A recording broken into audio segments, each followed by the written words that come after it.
Hello everyone, David Lang here with my fireside chat after last week just not feeling like it. And perhaps it was serendipity or whatever you want to call it. Because I have a feeling that today's fireside chat is going to be pretty controversial. And I'm not just saying that as link bait, but perhaps subconsciously I kind of knew I was going to delve into some pretty risky territory. You know, normally I speak about things like anti-Semitism, Israel hatred, stuff that you guys will probably mostly agree on, and I don't talk about it and say things that I want you necessarily to agree on. I talk from the heart, I say what I and if you agree with me, fine. As I always say, you're welcome to disagree with me on certain things. Just do it respectfully, please, and respectfully disagree with any other commenters or readers of the site and audience to these videos. First of all, before I get into the meaty stuff, no pun intended, or perhaps it was intended, you'll notice there's no foliage. You'll notice the nice background. This is because I've set up my sukkah, my booth. We are coming to the Jewish festival of Sukkot, starting tonight, lasting for 7 days here in Israel, more in the diaspora. And basically we eat, and many people also even sleep in these outdoor, I don't know what you'd call them, booths. They're not really tents.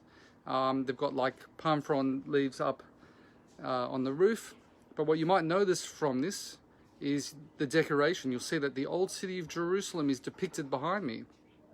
And this is just another example of how our Jewish festivals, our whole observance, is predicated on a love of Jerusalem and, in fact, Israel. And this is one of the agricultural festivals as well. Everything is tied to the land. So anyone that says that the Jews are not indigenous to this land doesn't know what they're talking about, and certainly are not familiar with the Jewish religion. And any so-called religious Jew, religious is one of those loaded terms, that believes you can be religious, observant, and not a Zionist, which is basically believing that this is our homeland, you're full of garbanzo beans, to be polite, actually. It's not possible. Our whole religion is predicated on a love of this land and our sense of belonging. Does that mean that you can't support peace with our neighbors? No, not necessarily. But anyone like the Natura Carta and these sorts of groups of Jews, very fringe minority groups that the anti-Semites love to hold up and say, hey, look, some of our best friends are Jewish. They're really in the minority and they're not interpreting Judaism properly. There's just no way. All of our prayers, all of our festivals, everything has to do with the love of Jerusalem and Israel. It's no coincidence that you see this background drop on the sukkah wall behind me. Okay, now, of course, if you're Jewish and you're a Zionist, you're doing it properly, of course, and you understand all this. So those of you who are not so familiar with the Jewish religion, then this is why I'm saying what I'm saying right now. By the way, pardon, I have an anti-Semitic fly that's bothering me right now. Maybe it's the reincarnation of someone, I don't know. Okay, let's get into the meaty stuff. Hi, Ayla, how you doing? So you probably all heard the news this morning, pretty mind-blowing news, that President Trump and FLOTUS Melania have tested positive for COVID-19. And I saw this and I'm like, wow, this year is just serving up a whole bunch of whatever you want to call it, crazy stuff. And of course, I ventured into Twitter territory and also Facebook territory. And you see a lot of people gloating about it. Now, I know that Trump has a lot of people that don't like him, that hate him actually. Hate him, everything that he stands for, his actions, his behavior, everything. But it really bothers me, the gloating. I'm going to talk about it now. But before I say anything, I need you all to understand something. That I'm not always Trumper, and I'm not a never Trumper. I'm not even American. Oh, that's a shock. I just like to evaluate things as objectively as I can. Now, when I look at Trump, I see President Trump, I see someone who's very flawed, like we all are. I'm very flawed too. He's not someone I would invite into my sukkah for a meal necessarily, because I probably wouldn't find his company that appealing. But I want to evaluate him on his actions, and I see that many of the things that he's done for Israel have been great, in my opinion. Things that he's done for America, based on my reading at least, some of the things have been very good. Some of the things not so good. And again, I'm not a huge fan of the guy, but I think if I evaluate his actions, he's done some very good things and some not so good things. So I don't agree with those that think everything he touches turns to shite. Pardon my French. Or Scheiße in German. But more than that, there's the office of the president is worth something, and he was democratically elected, whether you like it or not. So gloating that he somehow deserved it, that it's karma, these sorts of things, I find quite repulsive. And I think the Jewish tradition would find it pretty repulsive too. And if you're one of these people, I'm not necessarily attacking you personally. I probably didn't see your post on it, okay? I'm just talking generally. I saw Linda Sarsour said something. I mean, she's really from the sewer. As you know, she said something like, oh, way to get out of the next debate, or something along those lines. But, you can't expect much from her, right? Because she's pretty terrible. I'm talking about people that I could expect better from. Again, not directed to anyone personally. I just saw a bunch of stuff.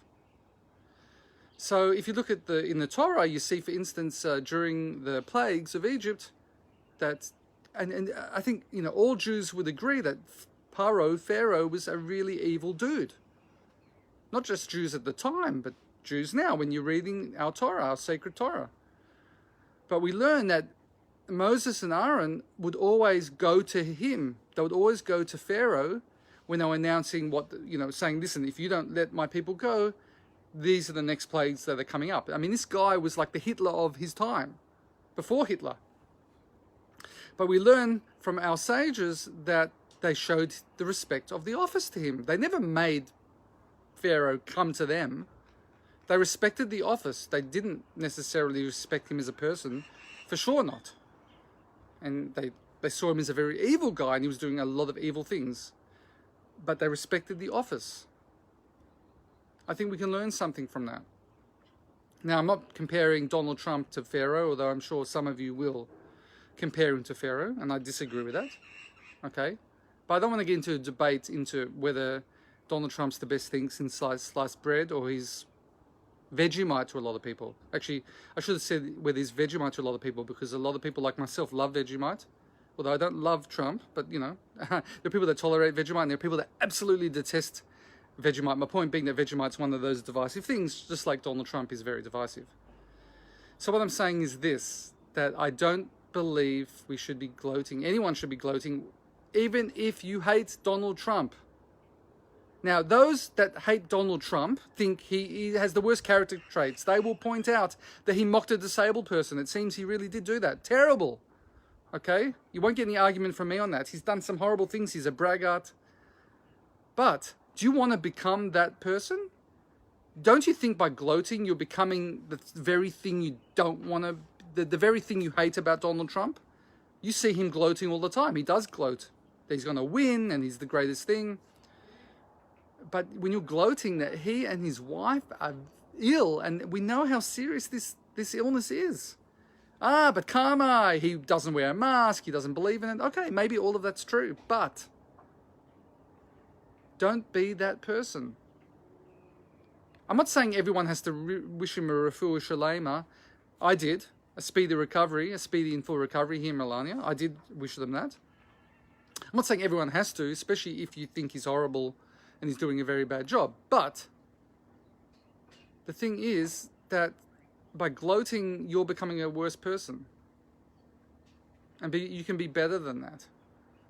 Now, as I put on Twitter, I said that if, let's say, the squad or people I really detest... now I have an anti-Semitic neighbour that's making noise. I hope you can still hear me. The fly has become the neighbour. That I would say exactly the same thing about the squad. Now, would I necessarily tweet, I wish them a full and speedy recovery? I've got to be honest, I might not do that. I think that's virtue signalling in a lot of cases, especially if you detest someone But I certainly wouldn't gloat if there was an elected representative of the US, in the government, the House of Representatives, Congress, whatever. I certainly wouldn't gloat if they came down with this very serious illness. I'd learn to shut my mouth. And I think sometimes that, silence is the best policy if you have nothing nice to say. But wait a second, David, you're a hypocrite. I hear some of you saying. But you gloat when certain people die or they're really sick, like Hamas terrorists. Okay, come on. There's a difference. When you're looking at pure evil and people who are terrorists and the like, yeah, I definitely do have posted stuff which could border on gloating. I do admit to that. And some of you might say I shouldn't do it. But I do definitely draw a distinction between that and the elected President of the United States, who has some pretty flawed character traits and for sure wouldn't be the most pleasant person to be around, but has done good. We believe in ladun kav zchut in Judaism, to judge someone favorably. And certainly I think many of his actions should be judged in that way, even if I and many other people don't like him as a person necessarily. And again, I'm not perfect. I don't think anyone is perfect. And it's okay to point out that the president's not perfect.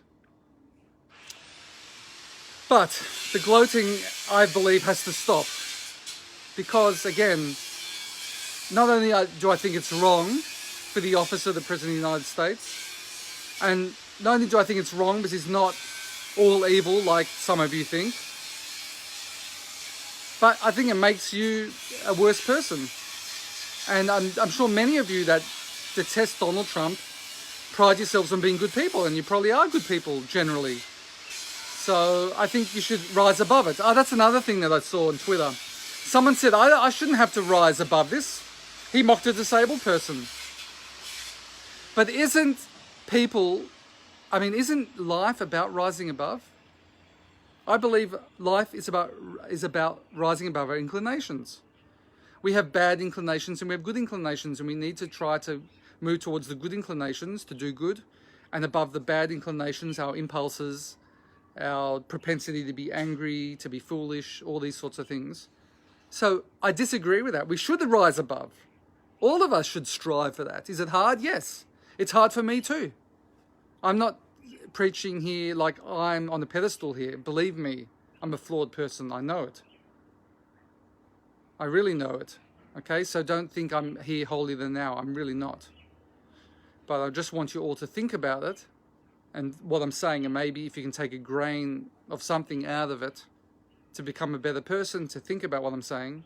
And if you feel like gloating about the President of the United States having a very potentially fatal illness and his wife, that perhaps think again, that this probably isn't the best thing in general, but also for you as a person. Again, we should rise above these things. Okay, I'd be very interested in your thoughts. As I said, I went a bit controversial today. Okay, very controversial, because I know many of you are very divided on this topic. And another thing, just in general about Israel advocacy. I don't believe being a never Trumper or always Trumper is good for Israel advocacy. I don't believe this is the sort of thing we should concentrate on. I think it's okay to have arguments about certain policies, but you can't win. It's a zero-sum game, because basically there are people here, including you, my beloved audience, that feel very passionately either way on this topic. And I don't think, whatever side you're on, I don't think you're bad people just because you took that side. But I see many Israel advocates think that. There are many always Trumpers that think they're friends, and fellow Israel advocates that never Trumpers are terrible people, and vice versa. It's not so black and white. Obviously he's a flawed guy. Obviously there's a debate to be had about certain moves that he's made and policies. But I don't think, it's a zero-sum game. It divides us. I don't think we should focus on this, guys. Really. We have enemies. Objectively speaking, we have nasty enemies that we can all agree on, and we need to focus on that, and we need to focus on combating that and the lies and the anti-Semitism that they disseminate. That's what we need to focus on. So for all of you that are sort of been focusing on Donald Trump, on either side of the aisle again, for so long, and you're an Israel advocate, just stop, okay? Don't focus on it so much. That's my humble opinion, really. it just divides us, and no good comes of it. And we have, seriously, our enemies, they're banking on this. They're banking on dividing us. And we are divided at the moment, and have been for a while. And this is why, by the way, that it's a very concerted effort of mine. Everything I do with the Israeli call Israel advocacy is very well thought out. Well, okay, most of the time, I can be impulsive as well. But what I'm saying is you have to think things through. No good can come of just painting everyone on the other side of the aisle, Democrat, Republican, as bad and evil. And these arguments divide us. And the enemy, that's the enemy's best weapon, by the way. Their only chance to succeed is us divided. That's happened in Jewish history. I'm not just talking about Jews now, because obviously many Israel advocates are non-Jewish. But in Jewish history, when we're divided, that's when things go really south. And by the way, I have another very controversial thing to say right now, and that's that I believe one of the reasons that God put anti-Semitism in the world is to keep us united. Because if there wasn't anti-Semitism that necessitated the Jews to live together, to be, together, united, I think we would have assimilated out by now. That's my opinion. You can agree or disagree with that as well. Not that I think anti-Semitism is a great thing, of course, but it happened for a reason. So guys, let's focus on being united and fighting the true enemy. Let's focus on being the best people that we can be. Rising above. Yes, rising above is a good thing. Okay? I completely am against anyone that says, why should we rise above this guy that mocked a disabled person? I'm not going to argue that President Donald Trump has said and acted in bad ways, just like all of us. And you could argue he's acted in worse ways. Okay? Maybe. I can't see into the hearts of, and I don't know what all of you have done, and you don't know everything that I've done in this life. But let's be the better people. Again, let's not gloat about this such a serious illness. And again, if it happened to people on the other side of the aisle, I wouldn't be gloating. Definitely not. And I don't think you should be either. I noticed, I retweeted today that Tulsi Gabbard, is that her name? Democrat, she tweeted, that she hopes that Melania and Donald Trump have a full recovery. And I thought that was all class. And I think we should all emulate that. Okay, I'm, as usual, interested in your thoughts, but keep it civil, keep it respectful, and please give thought to what I've just said. I've thought about it long and hard. And, okay, I wish all of you a great weekend. To my fellow members of the tribe, I wish you a Shabbat Shalom and a Chag Sameach. Take care, everyone, and hopefully I'll speak to you next week.